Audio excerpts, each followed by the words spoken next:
अस्सलाम वालेकुम जी, कैसे हैं आप सब? उम्मीद है सब ठीक होंगे, खैर-आफ़ियत से होंगे अल्लाह ताला के फ़ज़ल और करम से। तो आप जैसे कि मौसम चल रहा है पाकिस्तान में, तो कुछ भी खाने का दिल नहीं चाहता और ऐसे में हम लोग अमूमन सादा ग़िज़ा तलाश करते हैं। सो आज की वीडियो देख के आपकी तलाश तो होने वाली है जी ख़त्म। सो नाश्ता भाजी बनाने लगी हैं जी लसूड़े का अचार। तो पहले आपने लसूड़ों को अच्छे से धो लेना है, डंडी अलग कर देनी है और उनको 3 से 4 मिनट के लिए बॉयल करना है और उसके बाद उनका पानी जब निकल जाएगा, ठीक है?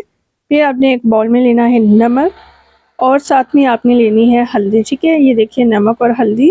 अच्छा, इन दोनों अज्जा को आपने अच्छे से मिक्स कर लेना है। एक बाउल में लसूड़े डालने हैं और उसके ऊपर जो है नमक और हल्दी को अच्छे से लगा देना है, ठीक है? ये देखिए आपको जैसे कि वीडियो में दिखाई दे रहा है। अच्छा, इसको आपने फिर रात भर के लिए ढक के रख देना है या फिर चंद घंटों के लिए भी आप इसको रख सकते हैं। सो नेक्स्ट कुछ घंटों के बाद नमक हल्दी का पानी निकल आएगा। आपने लहसुनों को किसी बास्केट में निकाल लेना है, किसी भी बर्तन में, ठीक है?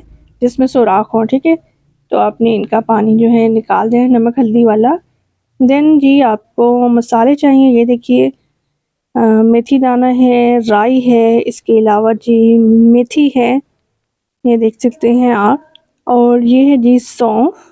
नेक्स्ट आप ये देखिए जी, ये आ गया साबुत धनिया। सो इन मसालों को आपने अच्छे से ड्राई रोस्ट करना है, इनको ग्राइंड कर लेना है। आपको काली मिर्च भी चाहिए होगी पिसी, बट इसको ग्राइंड नहीं किया गया, और ये अधकुटी लाल मिर्च है, इसको भी नहीं करना। अच्छा, नमक और पिसे हुए मसाले एक खाली जार में ऐड करेंगे और उसके बाद जी लहसुनों को इसमें शिफ्ट करना है, ठीक है? क्योंकि लहसुन के ये अचार बनने के लिए ये बहुत ज़रूरी है। ये देखिए, तो एक चीज़ और मैं आपसे कहूँगी कि याद रखिएगा कि सरसों का तेल डाला जा रहा है, ठीक है, अचार में, और ये तेल पहले से गर्म किया गया था, फिर इसको ठंडा किया गया, ठंडा करने के बाद इस जार में ऐड किया गया, राइट?